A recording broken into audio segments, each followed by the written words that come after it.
Hello everyone, welcome back. This is Ed with Dual Brain MTG, and today we're going to talk about some of the things that I consider when looking at boxes, sealed boxes for long-term investments. That's it, man. Game over, man. It's game over. What the fuck are we gonna do now? What are we gonna do? Maybe we could build a fire, sing a couple of songs, huh?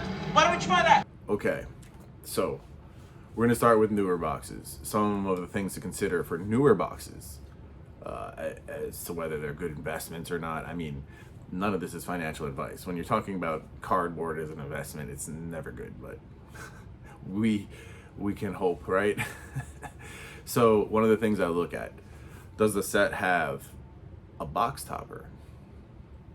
Ikoria, Zendikar Rising.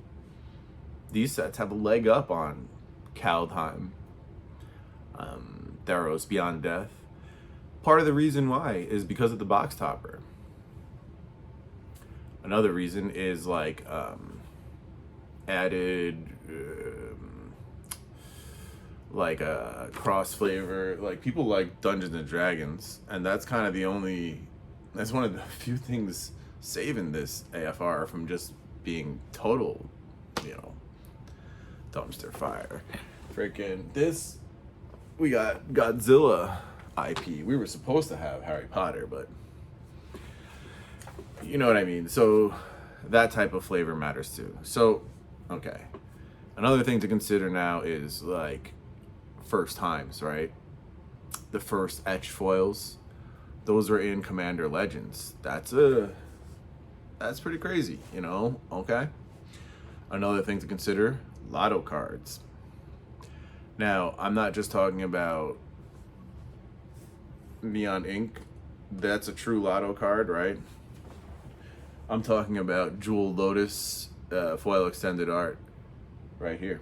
But what I'm also talking about is real, true OG Lotto sets, okay? Now, we're going back a little further. So now, Kaladesh, Ether Revolt,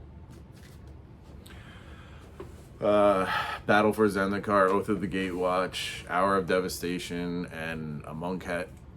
All those I consider excellent sealed long-term investments, especially that there's a trend on YouTube of channels opening it and going for lotto hunts. I mean, I don't blame them. That's interesting.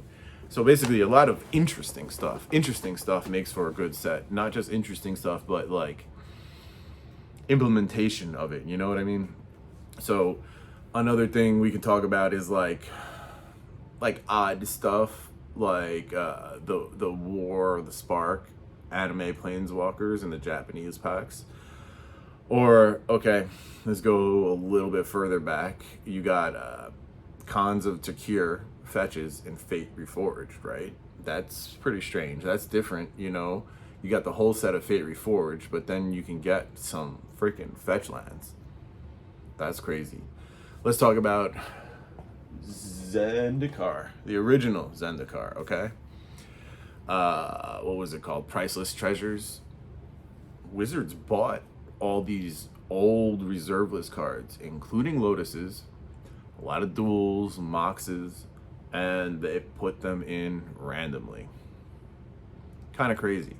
I wish I had gone deeper back in the day. I wish I was in a place to go deeper back in the day, actually. And okay, so now let's talk about number of packs. This hasn't been an issue until lately. Now they're going downhill, right? But let's go back. We had 36 packs in a box forever, except Alliances had 45. The Dark had 60.